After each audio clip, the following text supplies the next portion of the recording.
Hello friends, welcome to the day 11 of our health and fitness club challenge thing. I think from past few days we were discussing more on various health and well-being related topics, and especially from past couple of days we were discussing mainly on intermittent fasting. What is intermittent fasting? What are the benefits? What to eat and what not to eat during intermittent fasting?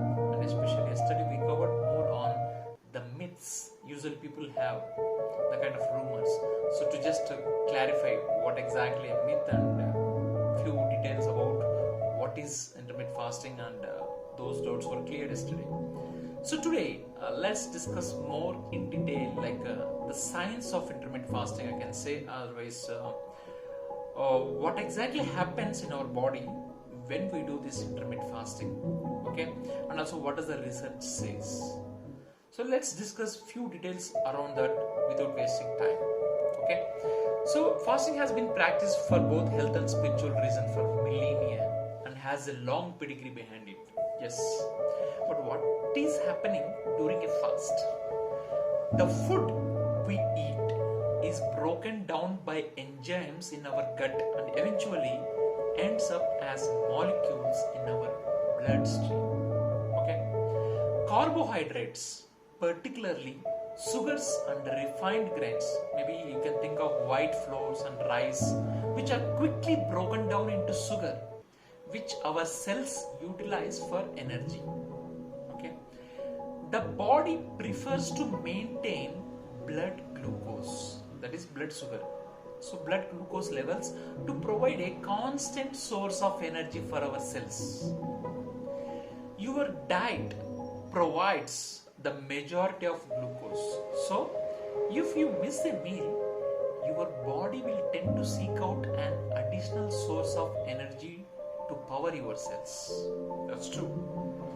Between meals, as long as we don't snack, our insulin levels will go down and our fat cells then can release their stored sugar to be used as energy.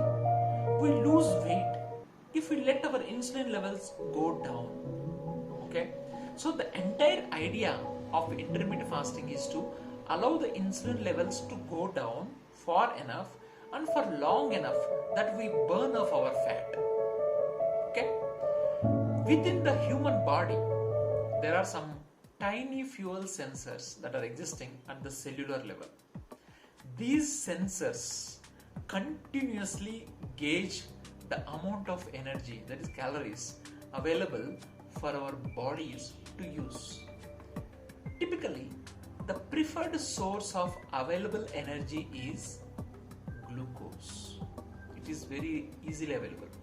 One way the body does this is through the transformation of proteins into glucose. This is one way. Amino acids, which are the building blocks of proteins, can be converted into glucose when glucose levels are very low. This process is called gluconeogenesis. Okay? While amino acids can be used as cellular level, they are also needed for other essential processes throughout the body, including maintaining muscle mass and supporting the immune system. Okay, thus if you see, it is very important not to burn through the amino acids on one hand. However, we need to tap into the reserves that are stored within the muscle to replenish the continuous loss of glucose while fasting. Thankfully, our bodies have a protein sparing fuel option called ketones. Ketones originate from fat tissue. During a fast, the body breaks down the fat tissue into molecules called fatty acids. Fatty acids. Next, these fatty acids are transported to the liver where they are repackaged into structures called ketones. Finally, the ketones travel throughout the body where they can be used as fuel. Okay?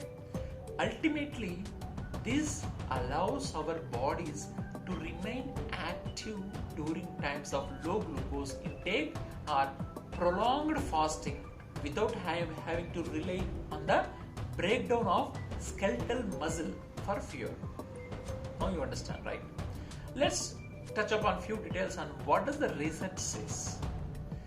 The University of Southern California's Longevity Institute has shown that going without food for a short amount of time actually switches on a number of repair genes, which can be very beneficial against aging.